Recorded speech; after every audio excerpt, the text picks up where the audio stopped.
ये जो है ना, अरे मत कर तो जमी को राजा बने, मत करी दान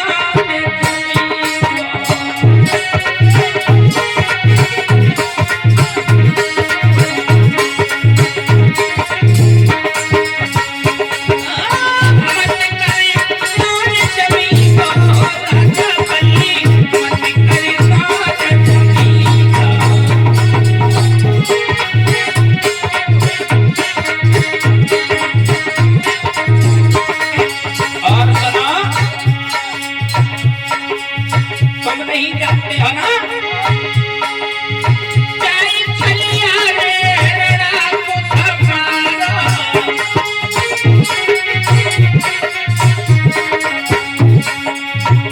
राजा मेरी को बात सुन लेना।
घमंडियों का घमंड इसने ढीला कर दिया।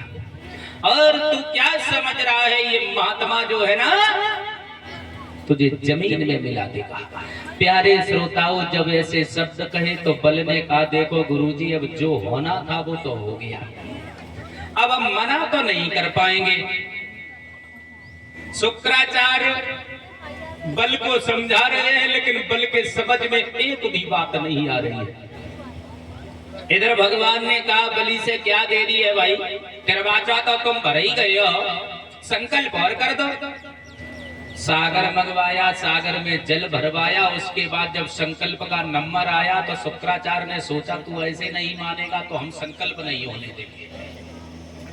छोटा सा रूप धारण किया और छोटा सा रूप धारण करने के बाद सागर की टोटी में जाकर के प्रवेश हो गए, बैठ गए।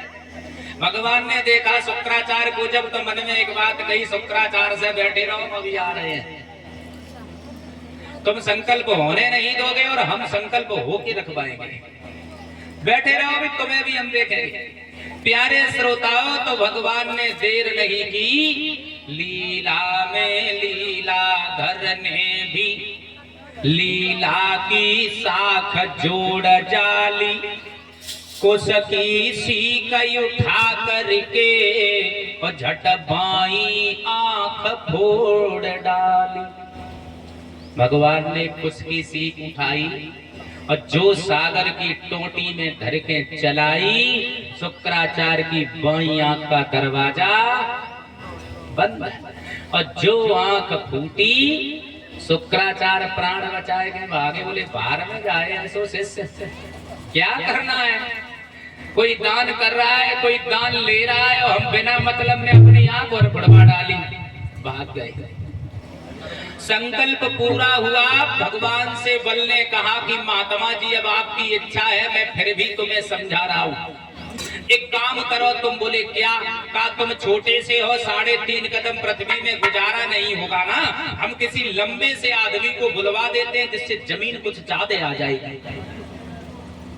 भगवान बोले ना ना ना, हम खुद ही नापेंगे, क्या करना है ज्यादा जमीन का, हम खुद ही बाबा नंगुल के हैं, उतने ही में गुजारा हो जाएगा। बल ने बोला अगर तुम्हारे समझ में नहीं आ रहा तो नाप लो। भगवान ने देर नहीं की, और जब भगवान ने भूमि को नापना प्रारंभ किया है ना, तो कवियों की कल्पना तो यहाँ तक है परीक्षित जी।